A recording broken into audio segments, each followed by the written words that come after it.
Hello guys, welcome back to my channel Bhargav classes. आज मैं आप लोगों को फंडामेंटल ऑफ पार्टनरशिप पढ़ाने वाला हूं और फंडामेंटल ऑफ पार्टनरशिप में सबसे पहले हम लोग समझेंगे कि पार्टनरशिप क्या होती है। तो जब दो या दो से ज्यादा लोग प्रॉफिट मोटिव के लिए आपस में मिल के बिजनेस करते हैं तो उसे बोलते हैं पार्टनरशिप। मतलब बहुत ही सिंपल है कि अगर एक इंडिविजुअल अगर बिजनेस कर रहा है तो वो सोल ट्रेड हो जाता है, अगर एक से ज्यादा लोग मिलकर बिजनेस कर रहे हैं तो वो पार्टनरशिप हो जाती है। ठीक, सोल ट्रेड में जो भी प्रॉफिट अर्न होता है वो इंडिविजुअल एक व्यक्ति को मिल जाता है और पार्टनरशिप में जो भी प्रॉफिट होता है वो पार्टनर से बढ़ जाता है। ठीक, तो ये तो मैंने आप लोगों को पार्टनरशिप की मीनिंग बता दी है। अब पार्टनरशिप की जो डेफिनेशन है वो पार्टनरशिप एक्ट 1932 के अकॉर्डिंग क्या है वो मैं आप लोगों को बता दे रहा हूं। ठीक, तो according to the partnership act 1932 partnership is the relation between persons। Partnership क्या है? लोगों के बीच का एक रिलेशन है who have agreed to share profits of a business।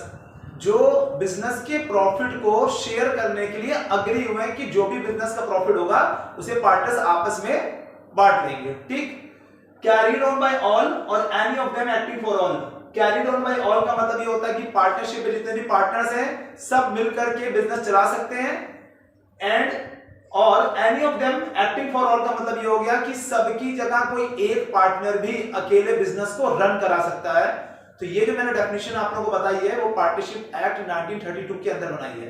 अब ये पार्टनरशिप एक्ट 1932 क्या होता है? एक्चुअली क्या, जैसे कंपनी के लिए कंपनी एक्ट 2013 बना है, वैसे पार्टनरशिप के लिए पार्टनरशिप एक्ट 1932 बना है। तो जैसे 2013 के अंदर कंपनी से रिलेटेड जितने भी रूल्स रेगुलेशन से सब लिखे हुए हैं, वैसे पार्टनरशिप एक्ट 1932 के अंदर पार्टनरशिप से रिलेटेड जितने रूल्स रेगुलेशन से सब लिखे हुए हैं।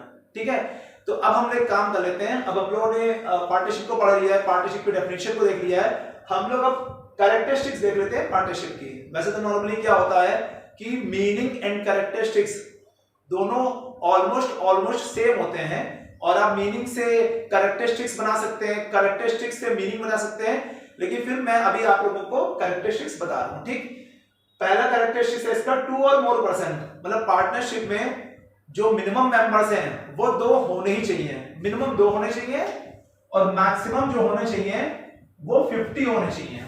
मतलब कम से कम 2 मेंबर्स तो होने ही चाहिए। ठीक, अगर 2 से कम हुए तो वो हो जाएगा सोल ट्रेड। ठीक, तो मिनिमम कम से कम 2 और मैक्सिमम 50 होने चाहिए। और जो 50 जो मेंबर्स बताए गए हैं वो पार्टनरशिप एक्ट के अंदर नहीं बताए गए हैं, कंपनी एक्ट 2013 के अंदर बताए गए हैं। तो ये चीज आप लोगों को याद रखनी पड़ेगी। ठीक है, इसके बाद जो सेकंड हमारा कैरेक्टरिस्टिक है वो हमारा एग्रीमेंट है।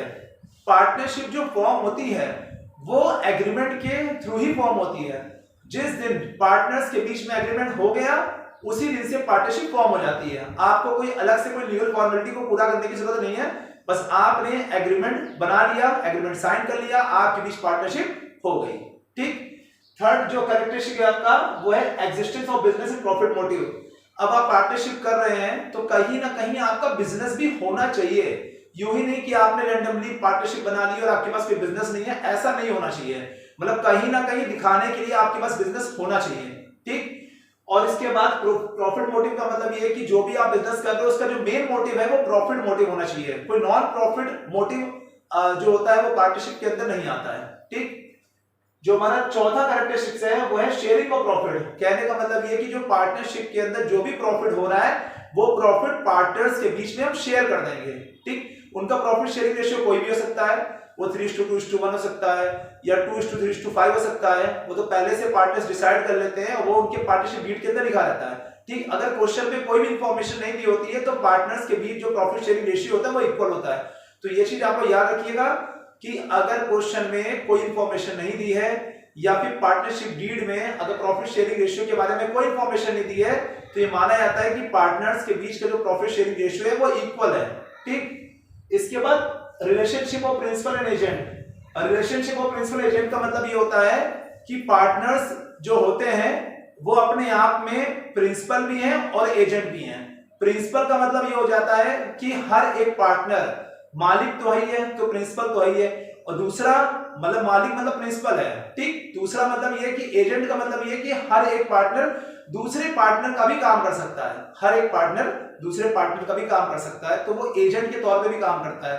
ठीक, हमारा अगला कैरेक्टरिस्टिक्स है सिक्स्थ वाला वो लिखा हुआ नो सेपरेट एग्जिस्टेंस। तो नो सेपरेट एग्जिस्टेंस का मतलब ये होता है कि जो पार्टनर्स हैं और जो पार्टनरशिप है दोनों एक दूसरे के लिए रेस्पॉन्सिबल हैं। कल को अगर पार्टनरशिप फर्म में अगर पैसों की कमी पड़ जाती है तो पार्टनर्स को अमाउंट अपने घर से ला करके फर्म में लगानी पड़ेगी। बिजनेस में जितने रुपए की डेफिशिएंसीज होंगी वो सारी डेफिशिएंसीज पार्टनर्स ही पूरी करेंगे। और कभी कभी ऐसा भी हो जाता है कि फर्म की लायबिलिटीज को पे ऑफ करने के लिए पार्टनर्स की पर्सनल एसेट्स को भी हम लोग जो है ले लेते हैं, उनको एसेट्स को लेकर के फर्म की लायबिलिटीज का पेमेंट भी किया जाता है। तो that is the meaning of no separate existence. ठीक, जो हमारा अगला कैरेक्टरिस्टिक्स है वो है business carried on by all और any of them acting for all. इसका मतलब ये होता है कि बिजनेस जो है, जो पार्टनरशिप फर्म है वो सारे पार्टनर्स मिल के भी चला सकते हैं और चाहे तो एक पार्टनर भी सारे पार्टनर्स के बिहाफ पे पार्टनरशिप फर्म को चला सकता है।